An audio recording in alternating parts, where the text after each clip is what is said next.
নবম শ্রেণীর ছাত্রছাত্রীরা, তোমরা তোমাদের ইতিহাসের চতুর্থ অধ্যায় থেকে এই প্রশ্নগুলি অবশ্যই তৈরি করে রাখবে। দেখে নাও। সর্বপ্রথম শিল্প বিপ্লব কথাটি কে কবে ব্যবহার করেন? অগাস্ট ব্লঙ্কি 1837 খ্রিস্টাব্দে। শিল্প বিপ্লব কথাটি কে জনপ্রিয় করেন? ঐতিহাসিক টয়েনবি। ফরাসি সমাজতন্ত্রের জনককে? Henry Saint Simon. Communist manifesto কবে প্রকাশিত হয়? 1848 খ্রিস্টাব্দে।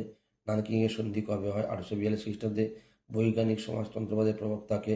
Curl Marx. দাস ক্যাপিটাল গ্রন্থটি কবে প্রকাশিত হয়? 1867। ওয়েল পলিটিক নীতি গ্রহণ করেন কে? দ্বিতীয় উইলিয়াম। ব্রিটিশ সাম্রাজ্যের উজ্জ্বলতম রত্ন কি? ভারত। সাম্রাজ্যবাদ পুঁজিবাদের সর্বোচ্চ স্তর গ্রন্থটির লেখককে? লেনিন।